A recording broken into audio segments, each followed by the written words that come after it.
let's start off with the positives, shall we? So we will start with the Lionesses. We will start on Friday, on my birthday, 5-0 versus Belgium in Bristol. Apparently the atmosphere was incredible, and everything seemed to go right. It was a bit like Euros Lionesses. It was probably the best they've played in a very long time.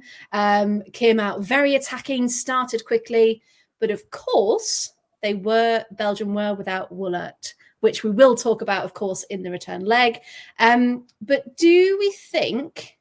I don't know. What do you think it was that just clicked that night? Was it that Belgium didn't really turn up, or Paul, for you? Because we didn't really change that many faces tactically, did we, in that opening match? But I don't know. What do you think it was that just we had the edge on that first game? I just think it was one of those games where everything worked, because I was kind of not watching it live, but I was following the updates of it, and then, if you outshoot a team 20-4, something is working. Yeah. To start, and 68% of the possession, and it was one of those things where it's like just the prevailing response. And even when you watch the highlights, you're like, where's this England team been since? Yeah. Probably the World Cup, possibly, if you're being really controversial, even before the World Cup. Because Yeah, no, I'm with you there. Because like, if that team had played at the World Cup like that, and it was all the same players as well, and admittedly Belgium are not Spain, although they wear similar shirts, but that's about it. But yeah, you're like, okay, is that the one game this year when they've all decided to turn up at once, or is it? Yeah, they all booked in on the same day for once, which was fun. Because Tony's put there in the chat, Beth Mead was, actually functional, but working hard, and it worked. LJ was good. The back line wasn't tired. So yeah, it just seemed that everything slotted into place. But of course, Chloe, we've got to come to you because this is your moment that you have been waiting for everyone watching. Have your Martine McCutcheon moment. Settling. Just for you. Tell us all about it. What happened on Friday night? Kira Walsh scored her first goal for England!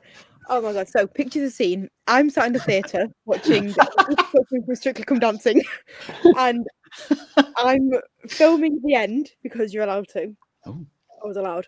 And I get the notification come through saying that Kira Walsh has scored, and then everyone in the chat going, Chloe, and I'm like, what? And I was like, oh my god! And then two of my friends, like two people I know, actually messaged me going, did you know Kira's just scored? And I was like, no! Miss Kira Walsh goal, 83 caps, and she's never scored. It took Michelle 41 seconds on her debut to score. It took Kira 83 tries. It took Annie 4 appearances to score. It took Kira Walsh 83.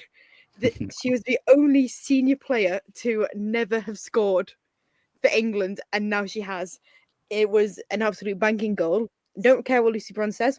Might have been a deflection, might not. Slight deflection. I'm just suspicion of a deflection. I'm just really Little Nick.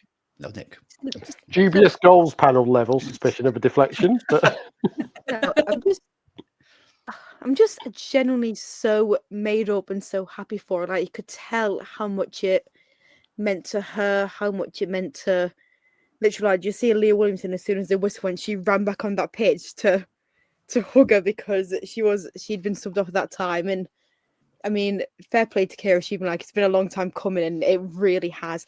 My first tweet about Kira getting a goal was back in 2022. When I started the little prayer circles that she needs to get a goal. Like, please let her score.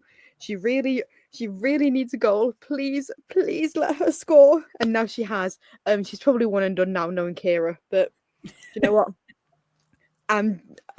This has been my life's ambition trying to get Kira Walsh a goal. I'm genuinely gutted and a little bit annoyed that I missed it.